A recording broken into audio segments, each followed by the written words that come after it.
Hi, I'm Rhys Coleman, Waterways and Wetlands Research Manager in the Applied Research team at Melbourne Water. And thanks for joining us for another edition of Melbourne Streams, where we've been showcasing research coming out of the Waterways and Wetlands Research Program. In this first series, we're releasing a talk a day on topics voted on by the Waterways and Land crews. Today, we're bringing you a talk from Professor Vincent Pettigrove of the Aquatic Pollution Prevention Partnership between Melbourne Water and RMIT University. Vin is co-research director of the Aquatic Pollution Prevention Partnership, or A3P, and his primary research interests are to understand and address the impacts of aquatic pollution on aquatic ecosystems. He's designed and conducted a broad range of biological and water quality research and monitoring programs and has over 30 years of experience working within and with government agencies. And this includes working at Melbourne Water for many of those years. In Vin's talk today, he'll give a short history of global pollution in waterways, and he goes right back to the start. So really starting with some fundamentals and tracking through a history of pollution and finishing off with what this means for the Melbourne context. So he'll talk about what is pollution, followed by an overview of pollution from early times to today. We hope you enjoy this presentation, and if you have any questions about the presentation, you can contact Vin directly via his email details in the presentation, or Monica Tuman, who's the knowledge broker in A3P. Or if you have general questions about the Aquatic Pollution Prevention Partnership or the Waterways and Wetlands Research Program in general, you can contact myself or Slobodanka Stojkovic from the Waterways and Wetlands team also. Of course, you can also search Research Hub on the intranet, and there you'll find our various research projects. So there's project summaries and outputs from those projects, such as reports and papers that you can easily download. So have a look there as well.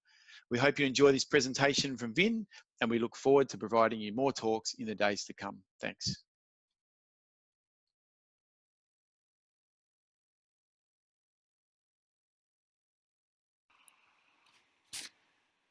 Hi everyone, and welcome to this presentation. My name is Vincent Pettigrove from RMIT. Today I'm going to give you a brief history of global pollution in waterways. You can see my photo on the right. In the middle you can see my dog Samantha, who may from time to time interrupt this presentation with a few barks and growls, so I apologise for that. Okay, so what is aquatic pollution? Well, pollution is the introduction of contaminants into the environment that can cause adverse change. Typically, we think of chemicals that are polluting the environment that are getting into our waterways, but it can also be from energy, such as noise, lights, or heat. Pollution can be natural or can be produced by man. And according to Wikipedia, in 2015, pollution killed 9 million people, so it is a major problem. And just to let you know, this is one of several presentations being presented by the Aquest group, which I lead. So our group does a lot of work aiming to help identify what is impacting the aquatic ecosystems around the greater Melbourne area. We look at things like identifying the pollutants of concern. We also look at the benefits of environmental flows, and we also have citizen science programs and education programs. So you'd be also aware that we have a partnership with Melbourne Water called the Aquatic Pollution Prevention Partnership, which is led by Rhys Coleman at Melbourne Water and myself at RMIT. Okay, so today I'm going to give you a very broad overview of pollution, how it's occurred in aquatic environments in the past thousands of years. A lot of that is aligned with people becoming more sedentary and learning to farm crops rather than being nomadic. And as more and more people have accumulated into an area and they form towns and cities, the whole management of water, the provision for potable supplies and the disposal of wastewater has become a defining thing for what makes a great city.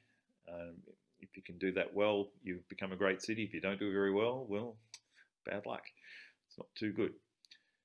I'll also talk about the history of pesticides and then chat about what's happened in Melbourne in the brief time that Europeans have been present. I'll also then finish up with a global report card which will look at the state of the world in terms of water-related diseases and what other pollution issues are affecting the world. So we really go back to the Neolithic age when man was becoming, many men anyhow, were becoming less nomadic and were starting to learn how to grow their own food, and that also needed to be meant that they needed to be in an area where there was quite a good provision of water. So we do have early records that say in places like the Jezreel Valley, which is now in what's northern Israel, there were the first water wells that have been constructed so people could extract water from the groundwater. We also found that in about 3000 BC in a place called Skara Brae, they had the first indoor latrines in their rocky buildings, their houses. They also had water supply going directly to their houses. And you might ask where Skara Brae is. Well, it's a settlement on the mainland of the largest island of the Orkney archipelago of Scotland. Back in those days, apparently, the weather was quite good, it was quite mild, and it's since become a lot colder. So, there's evidence also that clay sewer pipes were found in parts of Mesopotamia going back to around 4000 BC. So they've been around for quite a while. And it's interesting that the Minoan, which is a civilization that inhabited the Aegean Sea area, including the island of Crete, they realised that they needed to cope with long periods of drought, and so there was extensive waterways constructed to help provide water to the growing population there. And they have, as far as I know, the first instances of there being water quality treatment, where the water was poured through a clay porous pipe to filter out contaminants until the water was clear. Those areas and also the Indus Valley, which is in a region forming mostly Pakistan and parts of northern India, which goes back to 5,000 years ago. These civilizations were using their solid wastes and the wastewater generally to fertilise their crops, so it wouldn't go to waste. And of course, many civilizations are still doing that. Notably, China's been doing that for quite a long time. Now, if you look at those photos, you might think they look a bit familiar, or you might have even visited this place, but it's an amazing place. It's Petra, the old city of Petra, which is located in Jordan. It's a city that was built in a natural fortification of canyons and rocky outcrops, which made it very hard for other civilizations to come and invade. It's in a very arid area, though, and it's an interesting example of how the management of water was vital to the survival of this civilization. So you can see in that photo they've got little aqueducts, so when the rains came, it would rain a lot occasionally in this sort of climate. They were able to catch the water, they were able to create dams to store the water for long periods of time, and there were cisterns and water conduits for the supply of people around Petra. The Nabateans were the people that lived there. They were nomadic Arabs before settling there. They were very skillful in obviously harvesting rainwater, became skillful in architecture, stone carving, and also in agriculture, and became quite a wealthy city. which in fact was eventually invaded by the Romans. So I suppose the Arabs then became Christians, and if I can read that right, they'd be Christian Petrarchans, I think. Anyhow, of course, this place has been made famous also by Indiana Jones, where he's standing here in the great temple of Petra, which was constructed without any scaffolding at all, basically from the top all the way down through hand carving. Really, the next big change was the Roman civilization. Sorry about the Greeks, but in this period, Rome grew into a city that had 1 million inhabitants. And again, what made it a great city is that the Romans were able to provide clean water for water supply, and also provide a means of sanitation. Excuse me. So the wastewater could be disposed of quite quickly out of these towns and Rome itself. And as it says in this caption here, that they also invented sponges which they put on sticks to wipe their bums. And that was obviously better than leaves, but it's pretty shady when they were sharing these sponges amongst themselves. Yeah. So here's a picture of an aqueduct at the top. It's located in France. The sewer at the below is the Cloaca Maxima, which is really it's called the greatest sewer. It dates back to 600 BC. It was built by the 7th and last king of Rome.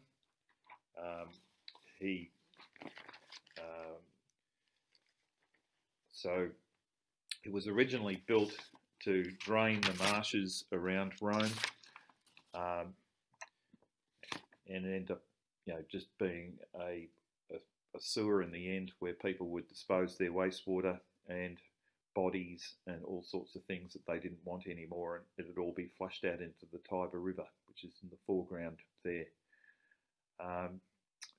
So that's became an enclosed sewer. It was an open drain, but as Rome grew and space got tight, the buildings covered up the Cloaca Maxima, and it became an enclosed sewer, first of its kind. In the Middle Ages, things started to fall apart again, and a lot of the very good things that the Romans had innovated became lost again. And in particular, waste and excrement was just thrown onto streets. There were continual outbreaks of cholera. The plague also hit. The management of waste was not just sewage, but just all waste was a major problem. People recognised that there was a high incidence of mortality and disease in cities. They thought it was due to the bad smells from all the sewage. And it was not until John Snow in 1847 linked cholera to sewage that in the drinking water that the science started to come in to play. Louis Pasteur also confirmed this link and confirmed typhoid also as a fecal source in contaminated water. So there was clearly a need to try and separate potable supplies from being stop those supplies being contaminated from wastewater. And I suppose each city had their own way of trying to address the waste issues. Many medieval towns and cities established ordinances and laws regulating waste disposal, and they constructed latrines and toilets. In London, for example, people were responsible for keeping the street outside the house clean, and they would harass anyone who was leaving waste on the streets outside their place. The Industrial Revolution saw a massive change in the type and a massive increase in the amount of pollution that occurred. So coal which was dug up, has a lot of contaminants, sulfuric, hydrogen sulfides, very sulfuric types of emissions into the atmosphere. It could cause, problems with lungs and, working in the coal mines, that sort of stuff as well. But the coal tar also contained polycyclic aromatic hydrocarbons, which are produced from incomplete combustion of the fuels. And those types of contaminants were carcinogenic and also had major impacts on the waterways. So this is a period where there was a massive increase in aquatic pollution, particularly in the UK, but elsewhere as the industrial revolution broadened. The idea of sewage farms took a long time to really take any traction. The first ones were in Bunzlau, Silesia in 1531, so you could say those guys were pretty progressive. Edinburgh in Scotland in 1650, Paris, you can start to see in Europe and America in 1860s, 1870s, a lot more treatment plants are being established, and we were very progressive in having one of the first wastewater treatment plants for Melbourne, the Western Treatment Plant, which was constructed in 1897.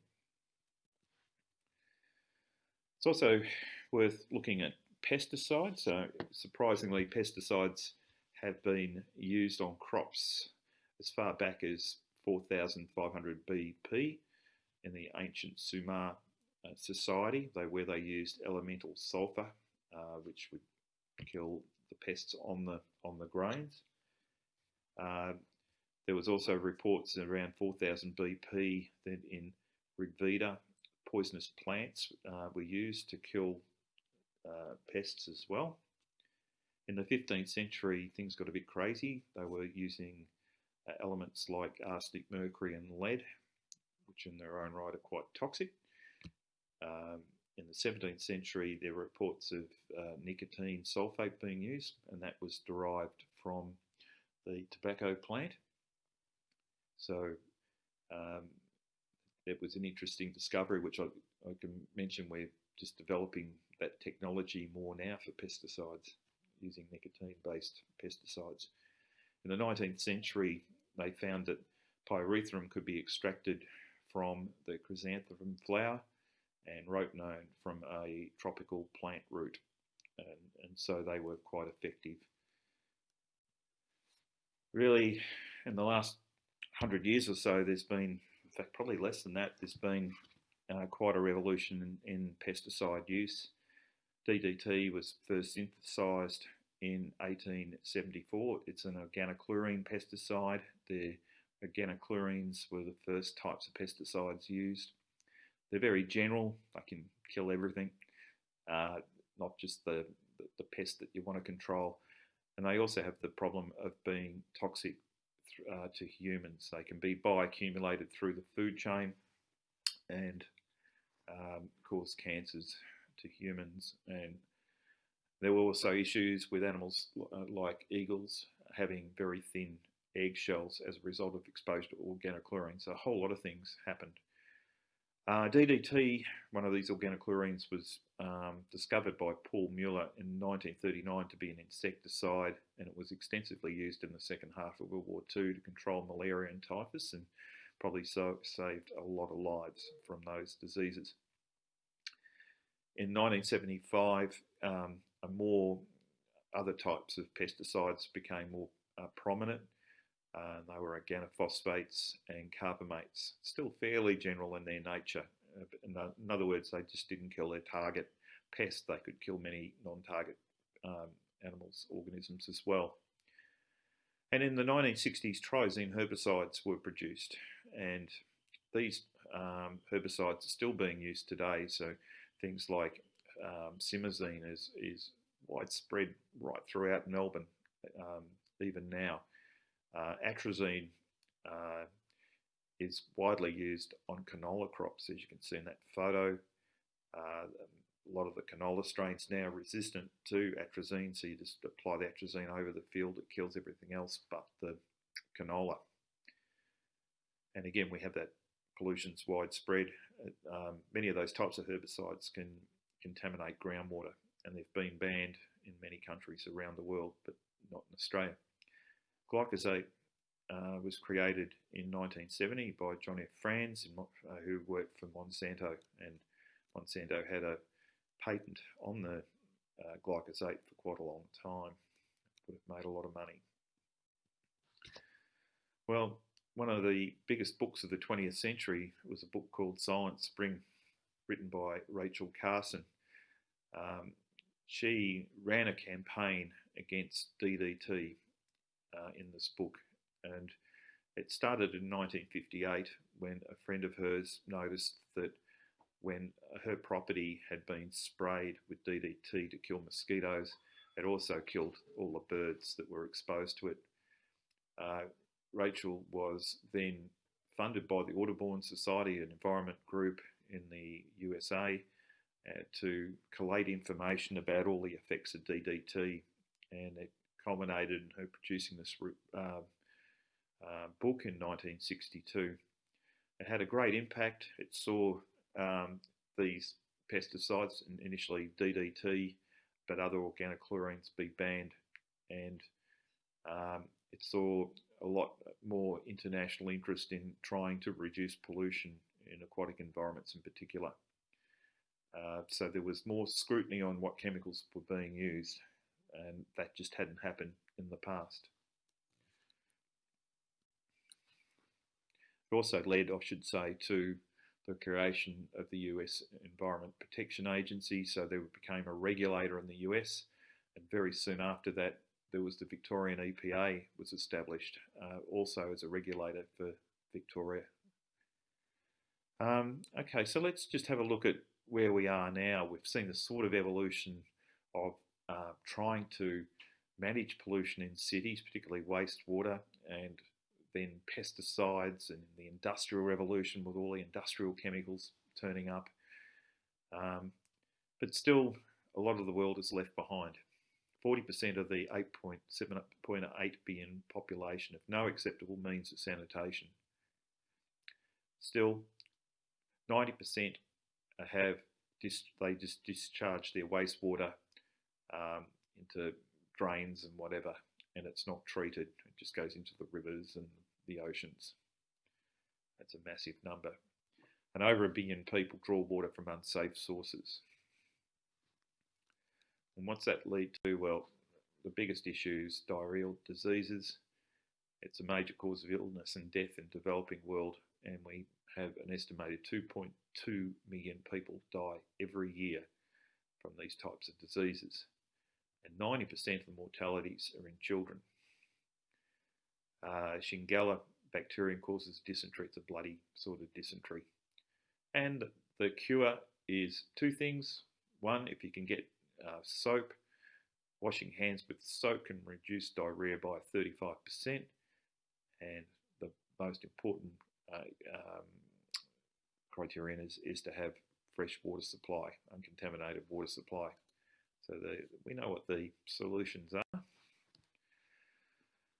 Waterborne diseases are also a problem. We have malaria, filaria, which is causing elephantitis, which you see that little parasite that is feeding within the tissues of that person's leg. So they become quite bloated, hence elephantitis. Sleeping sickness. We have in just sub-Saharan Africa alone, around 300 million people suffer from malaria, and 1 million are killed every year from the disease. And other malarial hotspots are in Southeast Asia, and obviously New Guinea, and South Asia, and parts of South America. And we all know Fred Hollow's Foundation and the management. They're doing a great effort to cure blindness from trachoma. And a lot of these first world countries, the facts there are grim, that 6 million are suffering from loss of sight, 146 million with acute cases globally.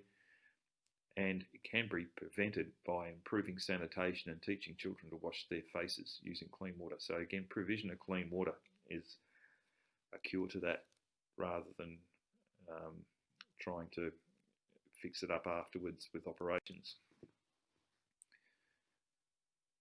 Another big issue we have globally is blue-green algal blooms, and they're caused by a lot of nutrient-rich pollution. So nitrogen and phosphorus are major nutrients that can get into our waterways, and if there's a lot there, the algae will grow, get very green water, and there's this particular group of bacteria, cyanobacteria, which can be very toxic. And in Lake Tai, China, back in it's on the delta of the Yangtze Delta area, it has a population of around 30 million people inhabiting the catchment, with about 5 million people relying on the lake for their potable water supply. And in this area, back in 2007, the lake suffered a major algal bloom, and it's been continuing ever since. So there's major programs around Lake Tai catchment to try and reduce the amount of nutrients entering the lake, and that's coming from wastewater treatment plants, very intensive agriculture, industries that are discharging their waste directly into the lake. And it's arguable that they'll really ever fix the problem, because a lot of the nutrients are in the sediments as well now. So even if clean water came out, we'd probably see a lot of the nutrients just leach out into the water table and continue to cause problems. I did say there can be some natural pollution issues, and here's a few really bad ones. In Bangladesh, they were suffering the diarrheal diseases from not getting access to good water. So with all the best intentions in the world, wells were dug to provide clean water for the inhabitants. But as it turned out, there's high levels of naturally occurring arsenic in the groundwater. 35 to 77 million people in the country's population of 125 million are contaminated with high levels of arsenic in their drinking water, and it also contaminates their food. So if the water's used for agricultural production, it's a second source of contamination for these people. Arsenic contamination is linked to cancers and other fatal diseases, and there's predictions it could be quite a large epidemic of cancers in the population due to this arsenic exposure. Similar problems occur in Argentina, Chile, China, India, Mexico, and the USA. Fluoride, we don't have much in Australia, but if you have too much, which countries listed below there, particularly in the Middle East, parts of Asia, and in parts of the Americas, you end up getting teeth that look like that. It gets quite stained, but the bigger problem, it affects the development of the bones, and end up having end up as a cripple, as all the bones just kind of become very fragile. And there's a source of pollution from coal burning in China, which has affected around 30 million Chinese. So the coal is very rich in fluoride, and it's contaminated the potable water supplies for the 30 million Chinese inhabitants. Mercury is a nasty chemical, can be bioaccumulated through the food chain. In Australia, we have no natural sources of mercury, but it was brought in as an amalgam to collect gold as part of the collecting gold through gold mining. So the old gold mining areas in Victoria do have mercury contamination. Melbourne, probably the closest area would be around Warrandyte, Leederderg River. Notably, one that we've worked on quite a bit is the Upper Goulburn above Eildon, where the A1 mine settlements tailing ponds have collapsed a few times in the last century, and deposited a lot of mercury into Lake Eildon. So it bioaccumulates in fish, and there's strong advisories on limiting consumption of fish in areas where there is mercury contamination. And the most notable disaster was the discharge from a methyl alkali plant in Minamata into the bay, where the local community were eating the fish. That resulted in 1,784 people dying, and a lot of congenital deformities in children. I know I'm running out of time, but let's have a quick look at Melbourne. What's the history of Melbourne? Well, Melbourne started to have a critical mass in about 1842, and at that stage there was a need for provision of clean water and disposal of sewage. And at that time the Yarra was the main sewer, so a lot of the industries were discharging, the wool washeries and abattoirs were discharging their waste directly into the Yarra, and there were reports of the Yarra running red with the blood from the abattoirs. At the same time, the Yarra was the main source of water for drinking water. A large tank was built on the eastern hill near the G. The water came from Dights Falls, but there was a quick urgency to get a more distant, cleaner water supply. James Blackburn proposed a water supply from a diversion on the Plenty River, which became Yan Yan Reservoir, and he is probably the forefather engineer for Melbourne Water and Melbourne. He was a convict who became an engineer. He was probably, seeing he was an engineer, he was probably a convict for stealing a slide ruler or something like that, but there you go. And that started up, a lot of construction of new reservoirs, Maroondah and so forth over the following years. Wastewater, post 1851, wastewater was just discharged into the street and gutters, and it ended up in the Yarra. Cholera and typhoid were rife. In 1888, the Royal Commission proposed sewage treatment farm, and the Melbourne Metropolitan Board of Works, MMDW, was created in 1892, and the Western Treatment Plant was created soon after. I think that date's wrong. I think it's about 1897 it was established. And like I said before, we were very progressive with having an environmental regulator, and that was one of the first in the world created, the EPA, in 1971.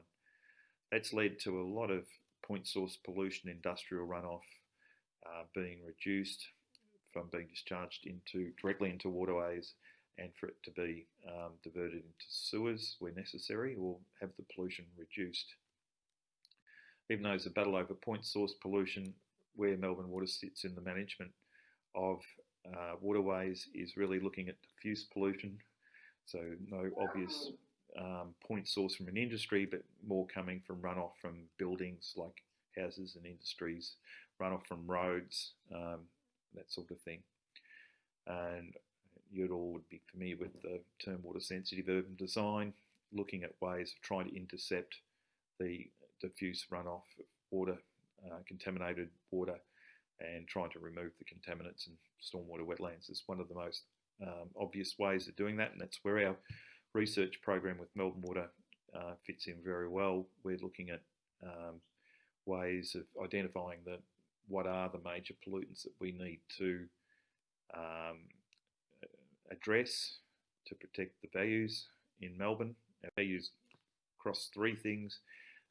There's the amenity values, so we obviously don't want things like litter and fecal pathogens around. We want clean drinking water, again, free of toxins and pathogens. And where we are mainly focused is with the Melbourne Water Healthy Waterways strategy. And the values are listed there, and a lot of our research is focusing on trying to protect those values from pollution.